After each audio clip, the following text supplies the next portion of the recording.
وهم لا يفرطون.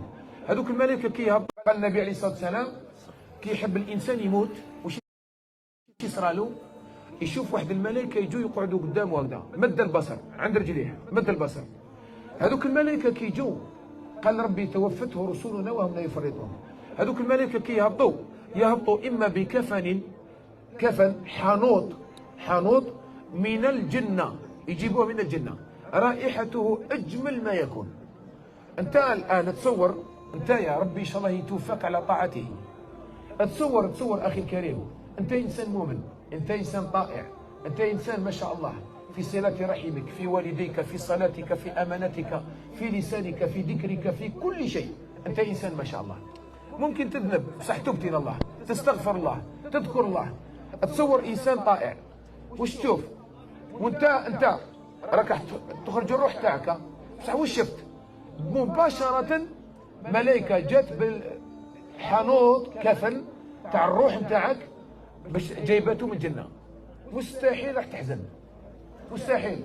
انت كي تجي تنخلع يقولوا لك الملائكة، تتوفاهم الملائكة وتتنزل عليهم الملائكة ألا تخافوا ولا تحزنوا. يقولوا لك الملائكة ما تخاف ولا تحزن، ما تخافش واش راح يصرى لك مستقبلا، ارتاح راح تموت بصح ما تخافش، انا جبنا لك كفن من الجنه، معناتها انت مأهل الجنه. والامر الثاني ما تحزنش على الشيء اللي خليته، بالك خليت الريدو نص، وبالك خليت المراه تبكي، بالك خليت الاولاد، بالك خليت امك تبكي عليك، بالك داركم هم دايرين بيك ويبكيو، بصح انت فرحه تامه، عباك فرح، راحه كبيره ما تقدرش تصورها.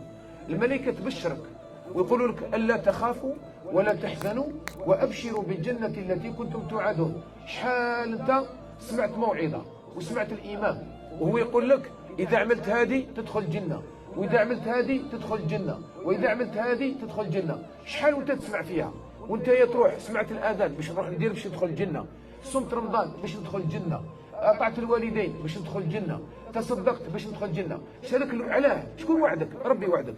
هذيك اللحظه يقولوا لك وعدناك بالجنه، راك مأهلها ما تخافش، انا جبنا لك كفن من الجنه.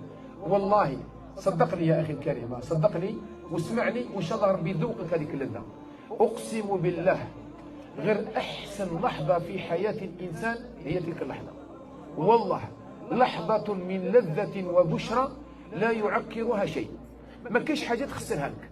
تقدر شوف الان واحد يجيب لك خبر شباب دركا في الدنيا، يقول لك على بالك راك خرجت في القرعه وشنو تاع هذيك تفرح فرح شديد، ومن بعد في 5 ثواني يجي واحد اخر يجيب لك خبر ماشي مليح، يقول والله جاتني فرحه خسرها لي انا، خسرها العرس تاعي خسره لي فلان.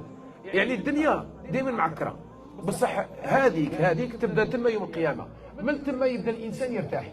ياك رسولنا صلى الله عليه وسلم كان يموت الروح تاعو تخرج، بنته حبيبته فاطمه رضي الله عنها كانت تقول له وكرب ابته، كيما احنا نبكوا على الموتى تاعنا، تقول يا ابي مسكين كيف راه يعرق ويموت.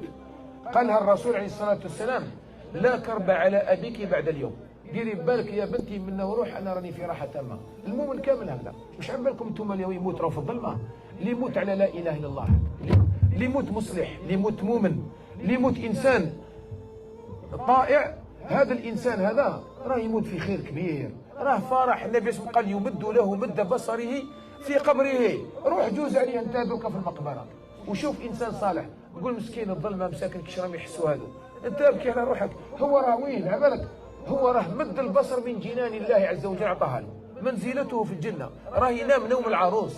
دير بالك باللي انت الان في موتك تبدا تبشر بالخير. هذا من الطائع، ونسأل الله السلامة والعافية. تصوروا الناس الذين يغضبون رب العالمين، الكفرة والفجرة، إذا أراد الله أن يأخذ أرواحهم عباك واش يشوفوا الملائكة، بصح الملائكة هذو اللي جاوا المرة هذه ماشي ما يبشروش بالخير، جايبين المسوح. عباك شو المسوح؟ هو عبارة عن كفن من النار، نسأل الله السلامة والعافية. كفن من النار، يستناو وقتاش الروح تخرج باش يحطوها في مكانها. منا تبدا اما ان تكرم واما ان تهان، الله يعافيك. انت تخيل على بالك، انت درك تقدر تخيل مش من كفنك حابه، لان الكفن الحقيقي هو كفن تاع الروح، ومن بعد يجي ملك الموت يبدل الهضره، ملك الموت يتكلم زوج مرات. واحد يقول يا ايتها النفس المطمئنه، واحد يقول له يا ايتها النفس الخبيثه، واحد يقول له ارواح نخرجوا لك الروح تاعك وربي راضي عليك ويستنى فيك يفرح. وواحد يقول له نخرج لك الروح يا ايتها النفس الخبيثه اخرجي الى رب غضبان، اخرج راهو يستنى فيك ربه وغاضب عليك. طالما ناداك 5 صلوات والله ما رحت، طالما دعاك وما رحت، طالما تولي عليك القران وغلقت ودنك وما حبيت تسمعه، طالما ربي ناداك وما مشيتش يقول لك روح وغضبان عليك، روح يستنى فيك. احنا شفت الواحد كي يكون صغير شويه يقول له يجي خوه يقول له عباك بابا وغضبان عليك روح للدار وغضبان عليك ما تدخلش للدار. كيفاش اذا غضب علينا الله نسال الله يعفو عنا.